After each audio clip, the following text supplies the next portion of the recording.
introduce yourself. Tell me Yeah, about hi. yourself. Hi, good afternoon, everybody. My name is George Cruz. Real name is Jorge Cruz. Everybody call me George. Since I came back to the United States in 1962 at the age of 5 years old. After my father died, my aunts and my uncles brought me and my family and my mom, my brothers here to the city of Bridgeport. Uh, and we arrived at the P.T. Barnum Housing Projects. I grew up there, lived there for almost 24, 25 years. And then from there, I got married. And 1982, I moved to Massachusetts. Oh, great. And now you work as an RSS, a recovery support specialist at Greater Bridgeport Mental Health. Introduce yourself. Yeah, my name's Edgar Diaz. Okay, good deals. Yeah, I'm glad you decided to do my film about mental health, addiction. Could I have your name? My name is Melina Bland. Very nice name. I'm glad you're doing this interview for my film called Mental Salvation. Personally, you have had issues with both mental health and addiction, right? Yeah, well, first and foremost, I started using drugs at a very young age. In particular, at 8, 9 years old, I started sniffing glue, and one thing graduated to the next, which it was drinking alcohol and then smoking weed in the early 70s. And then when I discovered heroin at the age of 14, Mm. now realizing that it was an addictive substance. Nobody ever told me that it was addictive. I was just doing it because my friends were doing it. Did you get involved in any narcotics, drugs, alcohol? yeah. I used to sell drugs when I was young, Sell drugs, but then I started smoking, cracking weed together. cracking weed. Okay. Then I did just PCP. PCP. Yeah, I was but dipping and dabbing with different drugs. yeah, well, those are some pretty heavy drugs. I mean, PCPs. That's a big one. It's and how do you? I mean, I know a little bit about PCP. I never done PCP, but how did you get off it? How do you get off the drugs? Uh, I had just got out of jail 3 years ago. Oh, tell me a little bit about that. So I did 4 years. And what did you? Yeah, I changed my life around. I yeah. got out. And could I ask you why did you go to jail? Well, they had blamed me for doing a burglary, Oh, but they made up charges on me. so you didn't do it. You didn't do it. You were using pretty heavy at the time. I started. Were you using a lot? I was using for many years. I started using when I was 18. 18. Um, I stopped in 2014 to 2017. 2018, I started using again. That's when I fell into them years of depression. Yeah. And I finally got out September 20th, 2021. And I've been clean ever since. What's your duty on an average day? What do you what's an average day for your life being an RSS? The average day for me, after we have our morning staff meetings, we have morning staff meetings every morning from 8:30 to 9:30. That is going over all the clients, certain activities where clients needs immediate attention and stuff. But I write my own schedule of what people I'm going to go to visit at their homes. It depends. It varies. It varies from checking on them, make sure that they have taken their medications. If they have a doctor's appointment, I take them to the doctor's appointment. If they need food in the house, I would like to take them shopping, food shopping. If they don't have enough food stamp in their car, I take them to the food pantry.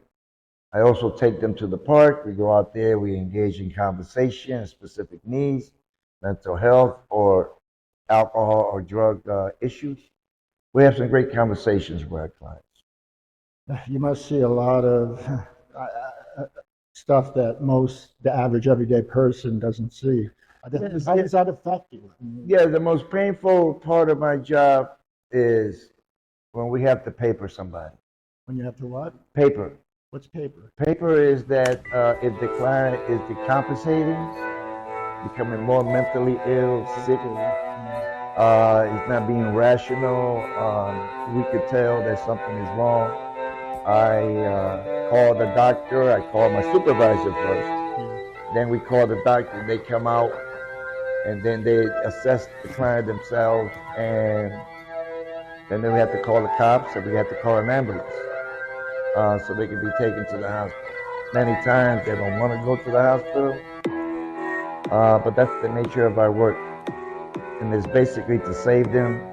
They need help, and that's what I do. I encounter that a lot of times when I visit clients in their home, and that's why my job is so important. That me visiting their home, make sure that they take their medication. I also deliver medications to clients. It's very important. So I spend time at the mental health center. I'm a client, but I do some stipend work for a program called Push. Yeah. Now you run a group called Double Trouble. Double Explain Trouble a in little bit about Recovery. that. Yeah. Yeah, Double Trouble in Recovery is a very, very important 12-step. The concept was derived from the NA and AA 12-step concept. The only difference that Double Trouble, the reason they call it Double Trouble, is for those individuals who live with mental illness and also an addiction with substance abuse. I see. So we discussed both of those in our Double Trouble group. They had 12 steps, just like NAA, but these 12 steps in Double Trouble is focused on mental illness and substance abuse, in which NA and AA do not discuss mental illness. So what kind of symptoms did you feel? I started hearing voices at first, and Hearing voices. every now and again I would hear them, but I didn't pay them no mind. Well, what did these voices No, it was like little taunts, like telling me things about myself that wasn't good. Yeah. Yeah, they weren't very nice. Yeah, I understand. And did that lead down the road to you? I carried that for a while, for a long time, until I got in my 20s. After I started using, I just kept saying to myself, these things isn't normal. Yeah. So I finally went down to Bridgeport Mental Health. Head injury. Head injury. What happened? I got hit. This guy got hit by a punch. Punch. You got a fist fight? Yeah. He sucker punched me. Wow. And I felt back in my head. You hit on the concrete or? So then I was in coma for a little while. And that's when I started getting mentally ill, hearing voices and stuff. And I was going in and out of the hospital, psych hospital and stuff. Then I got on some medication. I suffered a little depression too. Yeah. What got me out was my mental illness took a hold of me, and I was using too much drugs. Yeah. And I wasn't on my medication, and I'll do it. I fell into a deep depression, and I barricaded myself in my home. What got me out of it was I turned my life over to Christ. Paranoid. I think that's part of my mental illness. I suffer from bipolar, and they call it schizoaffective disorder. It's not schizophrenia. I don't hear voices, but I get paranoid and fearful. Tell me a little bit more about your mental health. What were you diagnosed with? I was diagnosed with schizophrenia. Schizophrenia. So you actually hear the voice in your head. That's got to tough, Edgar. That's tough. Yeah, I can't, because for me, my mind just races, it just goes miles a minute. Like I have ADD too, I did when I was younger. And so I'm always like, my mind's just all over the place, but I don't hear the actual voices. Sometimes, once in a blue moon, I'll hear some voices, and where did they come from? But I imagine hearing those all the time. gotta be tough because it's almost like you gotta block that out, and that you got to hear those voices over and over. You gotta block that out, and and I think for me, when I was when recently my mind was racing and I was messed up in the head, drinking would calm my brain. Doing the drugs would calm. It's all about self-medicating. It wasn't until I take a lot of medicine myself. It wasn't until I got on the medicine, a right cocktail of medicine, that I was able to straighten all that out. So I'd like to learn a little bit about your treatment now.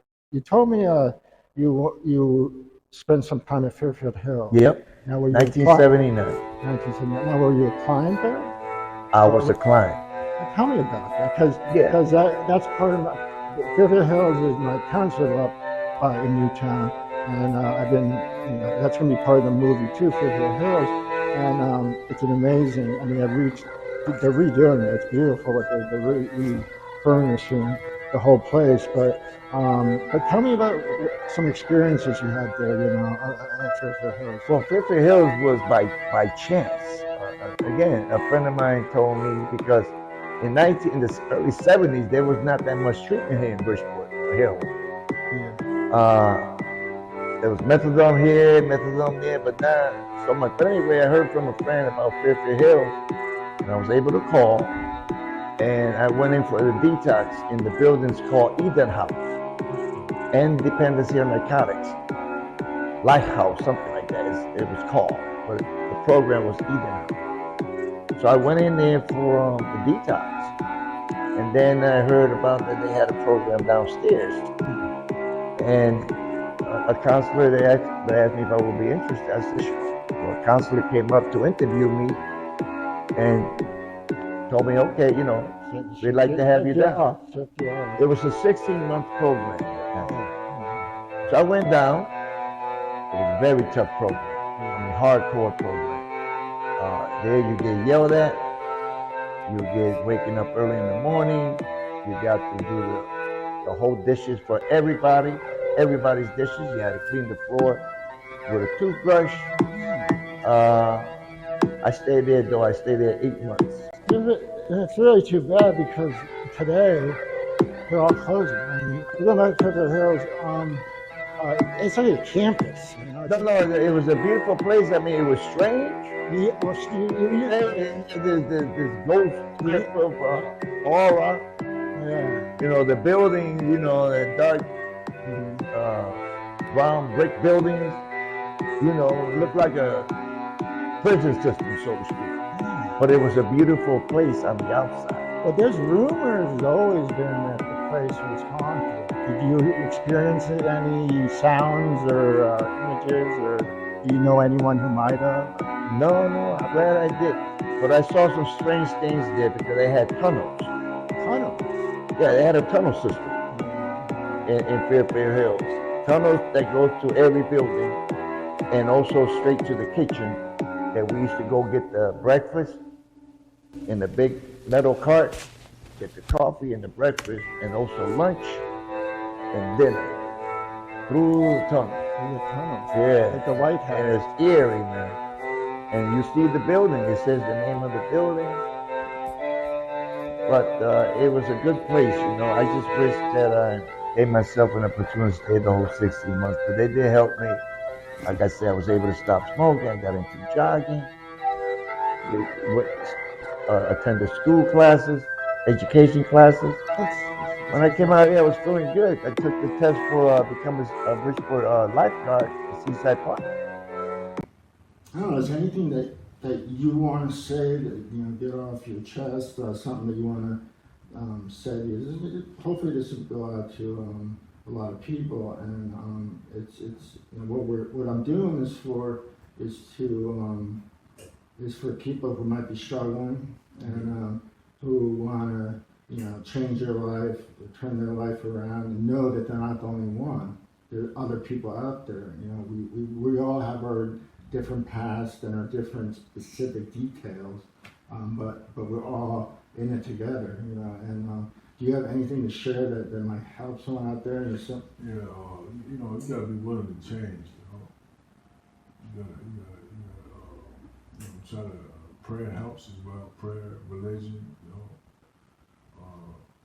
sometimes you just gotta go through a hard time to change. You know, at the end, some gotta suffer homelessness, or, you know, bad experiences in the world and stuff. Just like me, you know, I had a lot of hard times in the streets. You know, ever since I was young. I just want to say, I've been addicted to crack and cocaine, for since I was 18, and I just got clean in September 2021. So, it's a struggle, but don't give up on yourself. There's people out there that care, that can help you. And don't ever think, because I thought before, when I did relapse again, that I couldn't go back for help.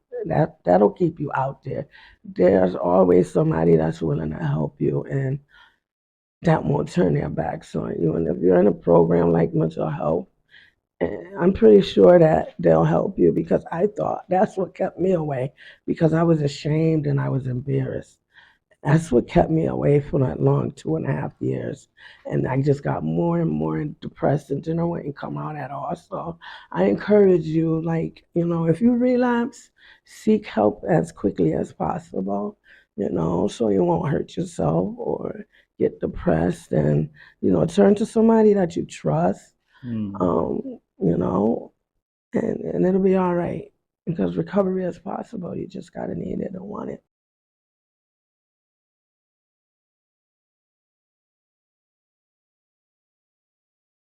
I really want to get your story, and I think you. I wish the best for you, Nelly, and I consider Thank you a you. good friend. And thank you so much for doing this. You mentioned you earlier that you're a councilman. I'm a city councilman of the city of Bridgeport, yes. What's that reason- about? What's that about? The reason I decided to run for city council because I was a community activist. I've been a community activist for many years about environmental justice, criminal justice, any other justice that advocate for. And I said, well, let me run for city council. I ran twice and lost, but I won the third time.